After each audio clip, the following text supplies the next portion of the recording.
What is up, everyone? It's Master, and I'm back with yet another video, and this is gonna be another rank 'em all.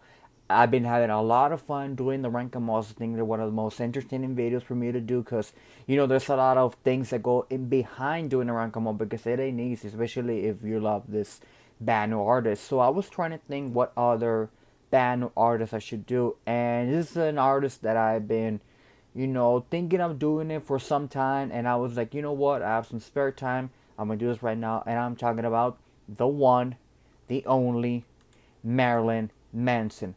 Of course, everyone here should know who Marilyn Manson is, and for those who don't know, what are you doing here? You're supposed to know who he is, but born Brian Warner, of course, Marilyn Manson got the name from both Marilyn Monroe and Charles Manson, combining it into the beautiness and the dark side of how Hollywood or the media portrays their heroes or villains, for good or for bad. But also know that Marilyn Manson's one of those.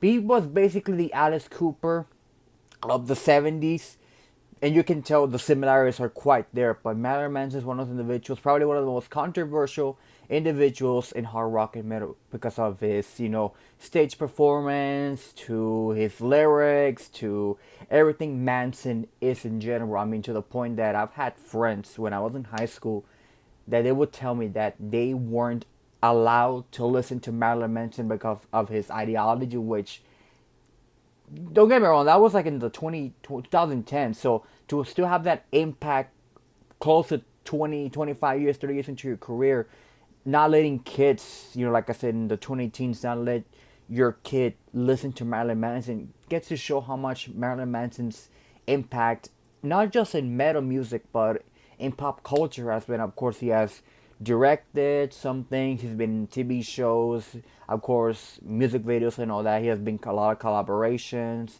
And like I said, he's a really controversial guy, including with his current situation, which I won't touch here because that's a kind of a touchy subject to talk to for some people, which I won't get into. But how I got into Manson, I guess it was the same time that I was getting more into like the gothic side of things, because Manson is kind of associated with the gothic metal scene, not because of his sound, but the look that he brings. Of course, his stage presence, the props and all that. And I really enjoy. I mean, of course, him fucking a different eye. Of course, it's a eye contact, which again, add the mystique of Manson and how he has, like I said, been a very influential, controversial metal figure in metal. And every single album that he has release is very unique from the different one, which is one thing that I do appreciate about Manson, is that he is one of those few individuals that he doesn't like to stay in the same quote unquote ACDC formula, which means we do the same album every single time, and people will like it. With Manson, he always has a different idea of what an album should be. Of course, he could be from something like glam metal to industrial to even sometimes techno or even hard rock. Manson's one of the individuals that I do appreciate, that he can go between the genres but still keeping the metal in there. And of course, I saw Manson live back in 2018. Yeah, 2018 San Antonio at the Aztec Theater. It was during his Heaven Upside Down tour, which he was the first person I actually went out of town to go see in a different city, because I live like 2.5 hours from San Antonio. It was the first show I went to by myself on the bus with my good friend Jackie, which, Jackie, if you're watching this, hope you're doing great. So we had a lot of fun through that show. And like I said, it was front row. Seeing Manson live was pretty amazing. And this was during the time that Manson had that accident with his foot. So there were some shows that he did have a set and then he left, or shows he didn't even show up. Or luckily for the show that we went to, he did the entire show, which, thank God for that. But like I said, I'm not a huge Manson fan. I do appreciate his work. I do appreciate what he's done for the metal scene and all that. And like I said, Manson's very controversial for many reasons. But let's get it. But enough gibber. Let's get a ranking. But before that, I do want to bring up the even though I didn't include it in the list, I wanted to bring it up. That is, of course, the Smells Like Children EP. This is gonna be in my honorable mentions. Even though, like I said, the only reason this is not in the actual list is because it's an EP. I know there's some bands that do include EPs, but for this one, really didn't actually I guess was a full length quote unquote. Even though it did give us Sweet Dreams Are Made of These, the cover of the Aromics, which Mike got try listen to that song during Halloween time. It does well. Probably Sweet Dreams has become his one of his top three most known songs today for good reason. But I just want to include that EP there because, like I said, I think it's something that should be talked about because, like I said, it's Manson. One more can one for Manson. But now, let's get into the ranking. Let's rank them all. So, he has 11 studio albums, which is the biggest band I've done in the rank them all so far. So, at number 11, and the bottom of the barrel, and there's some Manson albums that I do like a lot. There's some albums I like one or two songs. There's some albums that I can give it take. And number 11, I have Heaven Upside Down. Now, when Heaven Upside Down came out, the hype around it was so big. Of course, this was during the infamous Say 10 kind of like marketing of the album. You know, I mean, everyone remembers when the album was supposed to come out either on Valentine's, and then it got changed, it got changed. So many dates, so many rumors that we were like, when the hell is this gonna come out? And unfortunately, this came out in October of 2017. And when I first listened to the album, I thought it was an okay album. When you have songs like Revelation 12, We Know Where You Fucking Live, Say 10, Kill Me, of course, Blood Honey, which is Saturalenus, another good song. But there's some songs I could really didn't connect me that much, like Tattoo in Reverse, Jesus Crisis, the title track. I know there's some songs. I mean, this was during, I guess, his quote unquote techno electro stage. More of a not really industrial, but more kind of a yeah, a bit of maybe not industrial like Antichrist Superstar, but more I guess modern industrial. Which again, I do appreciate what it was trying to do, but it was just not my thing. It really didn't hit me as much as some other albums. At number 10, we have the album that previously followed Heaven Upside Down, and that is The Pale Emperor. Now, The Pale Emperor came out in January 2015, so this was during around his birthday, and this was the first of kind of the industrialized techno, bluesy, gothic, which, you know, when I first listened to someone, thought that was a really good album when you have songs like, of course, Deep Six, Slave Only Dreams Be King, The Devil Beneath My Feet, Cupid Carries a Gun. A bit better than Heaven Upside Down, which I wish that Heaven Upside Down kind of had this kind of structure, the sound of it. The production is great, but you know, it was a tough choice to put this at number 10. But again, great album, a bit better than Heaven Upside Down to me. Heaven Upside Down was a bit of a letdown. Pale Emperor, which was much better than Heaven Upside Down. That's why I have it at number 10. So at number 9, we of course have Born Villain. This is the previous album that followed. This is the album that previously followed, of course, The Pale Emperor. You kind of are seeing a bit of a theme here, if you kind of see it. This was released almost around his birthday again, until January of 20. If I could find the date, 2010. So 2010. So again, a bit better than, of course, The Pale Emperor. When you have songs like No Reflection, Lay Down Your Goddamn Arms, which that's a hell of a banger.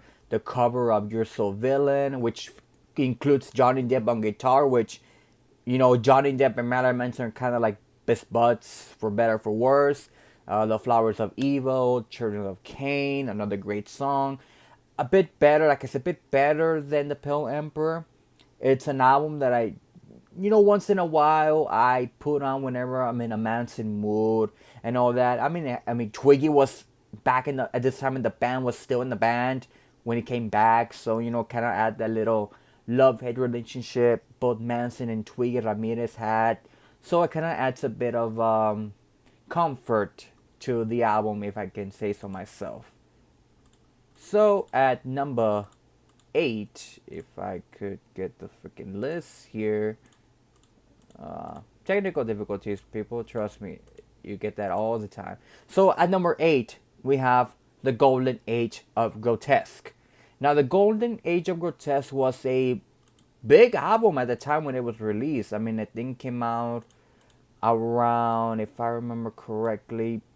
I'm trying to remember some of these dates, people. Trust me, even though I'm a metalhead, it's kind of hard to remember some of these dates.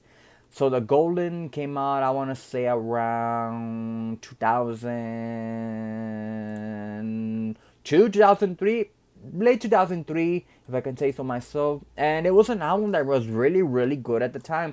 Of course, the infamous "This Is the New Shit," this an anthem of the 2000s, especially the 2000s, when you have, of course, you see the music video is so good. Mob Scene's another great anthem of Manson, a song that I think he played when I saw him live, if I remember correctly. Of course, this was when John Five was in the band. Of course, John Five, an amazing guitarist in his own right. But once you get into the album, you have more good songs. Slut Garden, you also have Saint, which if you see that music video, it kind of makes you feel a certain way, if you know what I mean. But you go deep into the album when you have also songs like Paranoia. The title track is a good song. Again, a bit more industrialized, a bit more even, can I say so, a bit of new metal, because this was around the time that new metal was kind of dying down. So you know what? I mean, Manson was during the whole new metal thing, which was, kind of odd, but you guys get the story. But again, another album that I do seriously recommend you all to listen to. So at number, where are we? At number 7, we have The High End of Low. So The High End of Low is one of those albums that he started to write right after the breakup with Evan Rachel Wood. This was their first breakup. If I remember correctly, I really don't know much my Manson history, but this was the time that Manson was a really a dark place, if I can, even in a really, really, really dark place. That is the point he started to cut himself more, started to drink more, because of course, when you break up with somebody that you love, you begin to do a lot of things and all the crazy stuff. And this is probably one of his slowest albums, to the point that we have a song like Running to the Edge of the World. I mean, you see that music video of he just playing on the acoustic and the guitar, a camera there, and just a song so beautiful but so sad and tragic. It's one of those albums that really doesn't get appreciate how much Manson as an artist really is, and something that many fans should appreciate more. Of course, there's some fans who really aren't really Manson fans for reasons that people have stated in the past, and I understand. But if you go deep into the discography, you'll find some really, really, really good Manson albums. Especially, like I said, The Hand of the Low is a really good album for any not really metalhead, already kind of curiosity to Manson, want to listen to. So I still would recommend anyone who wants a Manson fan to at least check out The High End of the Low, especially like I said, songs like Run to the Edge of the World, Black and White, I Want to Kill You, like they did in the movies, Leave a Scar. Again, just like I said, go into the album. You'll definitely, definitely love it. At number 6, we have Eat Me, Drink Me. So this was the album that he was dating Evan Rachel Wood. So a bit more romanticized album in a good way, since of course when you're in love, of course you have so many things that you want to express your love to. When you have a song like Sharp Shaped Glass is probably one of his top 15 songs that Manson has written. A beautiful song kind of dedicated to Evan Rachel Wood. And I like the story how we came up with the lyrics of Evan Rachel Wood's wearing the kind of harp-shaped glass, and Manson just said the words, "Don't break my heart or break your harp-shaped glasses," which I sometimes I like the cheesy stuff because it's cheesy, but it's Manson at times. Of course, when you have the songs like "Just a Car Wash Away," "The Red Carpet Grave," the title track, "If I Was Your Vampire." How many people have not listened to that song in such a long time? Again, the more you go into Manson, the more you appreciate his as an artistry. Of course, like I said, Manson also is also a painter. He has painted some portraits that even Sharon has bought in the past and has them in her house with Ozzy and all that. Which Manson's again one of those people that just wants to express himself in so many different ways. At number 5, we're into the top 5, we have Portrait of an American Family. Of course, this is the infamous debut of Manson. And at the time, Manson was still trying to find his sound. He was trying to find who he really was. This was, like I said, Manson was still kind of shy at the time. Of course, he had to find his footing in the scene. This was the first album that I think, yes, Trent Reznor actually produced this album. So, and it will later give a kind of a relationship between Trent Reznor and Marilyn Manson, a relationship that only lasted for 2 albums and has gone sour ever since. And I don't know if they were in good terms, but for a debut album, it's not the best, it's not the worst. It's just right in the middle. Has some good songs. When you have songs like Lunchbox, I mean, Get Your Gun. I mean, my God, that music video when they came out in MTV, in the 90s MTV, it got a lot of people talking because of the imagery and all that. Of course, Get Your Damn Goddamn Gun. Again, started the controversy with Manson, even though he wasn't really the Manson we will later see in the previous album, or in 2 albums later on. He began to get a lot of controversies, to even the point that people would ask his parents if he was literally the Antichrist, and they were like, no, they were actually supportive parents, which is one thing that a lot of people wish they could have. Like, my parents are really supportive of me being a metalhead and all that. I wish that a lot of parents were more supportive to their kids when it comes to metal and all that, but that's a different story. But again, in terms of debuts, like I said, not the best, not the worst. It's still a pretty good album to listen to. Plus that album cover, my God, it's kind of like a Tool-esque imagery, if I can say so. Kind of like yeah, you know what I mean. At number 4, we have the latest album in Manson's discography, and an album that I actually picked up on day release. Of course, I'm talking about We Are Chaos. Now, We Are Chaos, the reason I have this high up on the list is because he kind of went back to his kind of roots in a way, because after having both albums like The Pale Emperor and Heaven Upside Down being kind of an industrial-esque sound, which, again, nothing about those albums, again, that's why I haven't really on my list, but I wanted more out of Manson, something different, and in this album, he kind of went to a kind of David Bowie-esque sound, which it really, really, really helped. And this was during the pandemic. So again, a lot of artists during the pandemic had so much time to be in the studio and record albums and just try to do something to, keep themselves sane. And this album was a product of that. When you start up the album, Red, Black, and Blue, a great anthem. The title track, We Are Chaos. Don't Chase the Dead, probably my favorite song on the album. Of course, Paint You With My Love, which I've heard a lot of people say that's probably a quote-unquote wedding song, which I do see it because it's a really romanticized ballad, a song.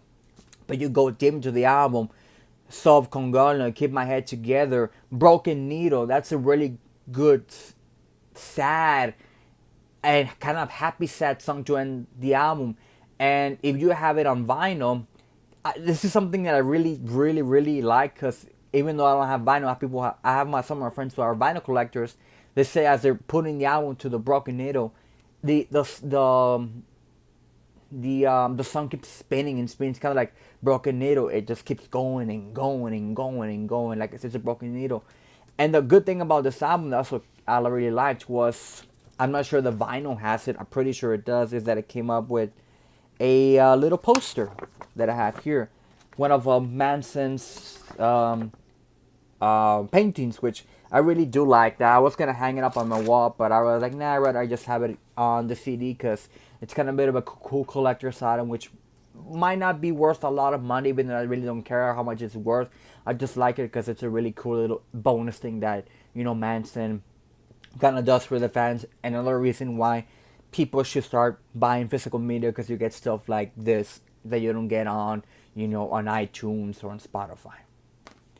At number 3, we have Hollywood and the Shadow of the Valley of Death, or Hollywood for sure, depending how some certain distributions distributed the album. So this is a very, very interesting album. So this came out, I want to say, in the 2000s, I think, right after Mechanical Animals. Let me just find the date. Came out on November 11, 2020. So basically, this album came out when I turned about 4 years old, because I'm born November 11th. So this album came out when I was 4 years old. Who would have thought I would later become a freaking metalhead at that time? But when you go into the album, it has some of the best songs that Manson has ever written.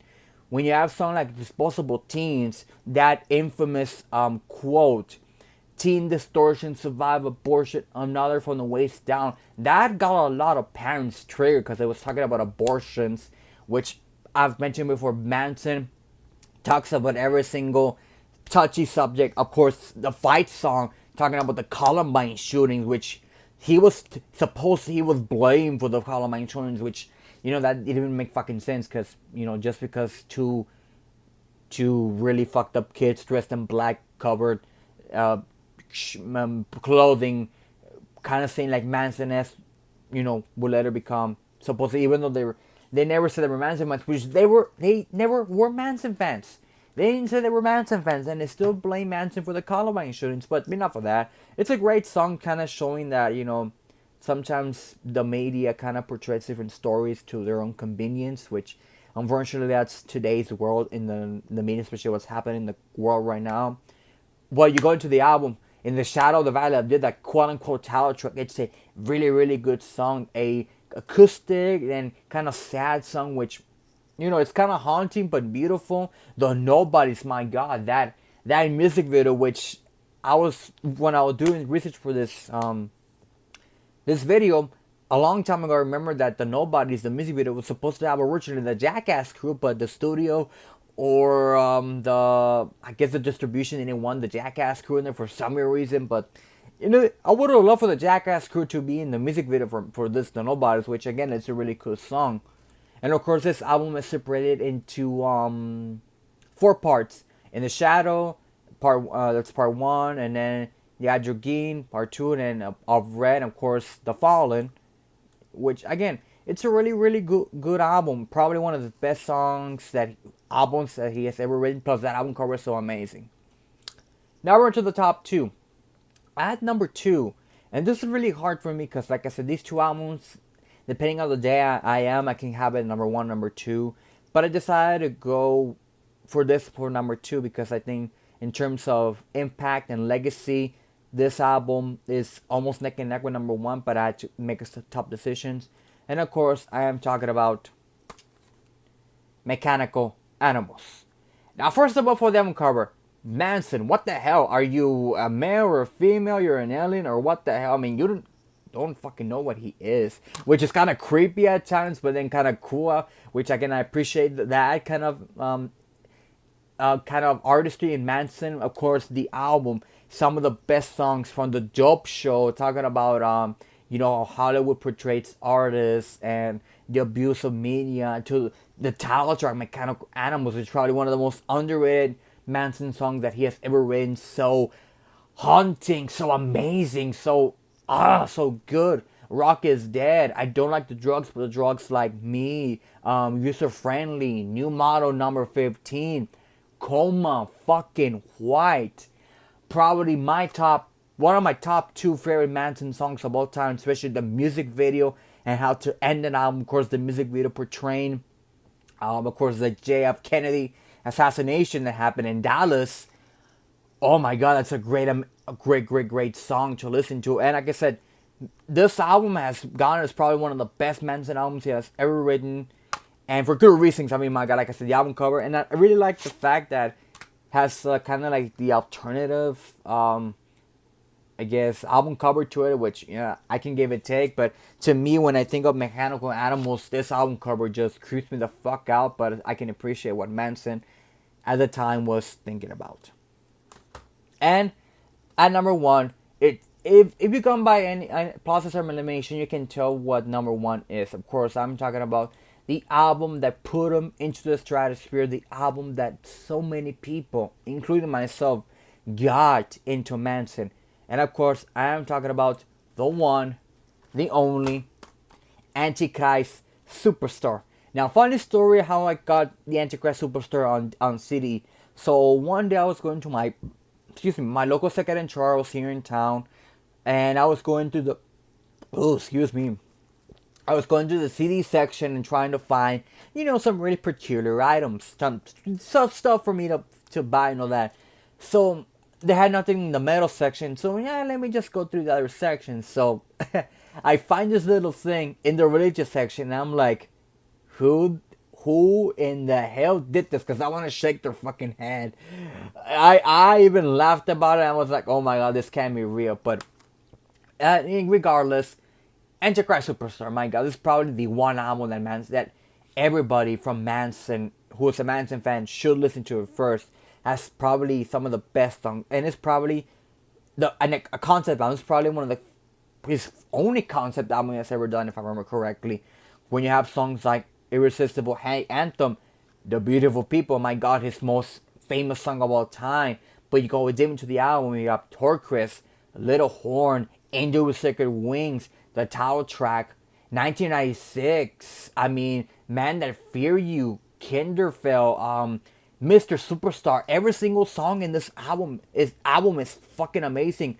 And like I said, at the time, Manson was already getting a lot of controversy. Of course, Antichrist Superstar, Antichrist. A lot of people were like, he's the devil, he's the Antichrist, and all that. Which, again, sometimes there's no good or bad publicity, as good old Gene Simmons has said. Any publicity is good publicity, no matter how good or bad. To the point that this album started to go up the record shelves. People were starting to buy them. There were some people, religious fanatics, who were trying to buy the albums and burn them, which, it helped the album to become record status. I mean, when you have an Arturo album cover, which, look at that album cover, kind of creepy, but it does the job right. But like I said, Antichrist Superstar probably his best album that he's ever done. So many good tracks. The legacy of Manson, to me, can define in this one album. Industrialized, and this will be the last album that Trent Reznor and Marilyn Manson will contribute in this collaboration, love-hate relationship that they've had over the years. And like I said, an album that I seriously recommend any Manson fan to check out 100%. And that does it for this video. I hope you guys enjoyed. Don't forget to like, comment, subscribe, do all the fun things. Follow me on my Instagram, where I do some of my CD collections. Follow me on my Twitter, where I just put some random shit. And let me know what other ranking months you guys want me to do. Like I said, I have so many bands I want to bring you guys. What other content you want me to bring out? Of course, my CD collections. I know I've been trying to get more CDs so I can show you guys more. Album reviews. I will eventually do an album review. I don't know when. I'm just trying to find the right album for me to review. Some wrestling content I might do. I might also bring back the horror things again. Maybe do a rank them all, probably like a franchise, maybe Child's Play or Friday the 13th, depending on what I'm trying to find. And like I said, hope you guys are in for the ride, and hope you guys enjoying this video, because I really enjoy doing these rank them all videos. And if you have your own ranking on the Manson albums, let me know in the comments. I would really like to know your guys' opinion, because, like I said, every person has a different opinion. Maybe my number 1 could be your number 11, or maybe my number 1 could be your number 1. Like I said, I really want to know your guys' opinion on your ranking alls, and let the conversation begin respectfully on all that. But until then, hope you guys stay safe, and of course, stay metal.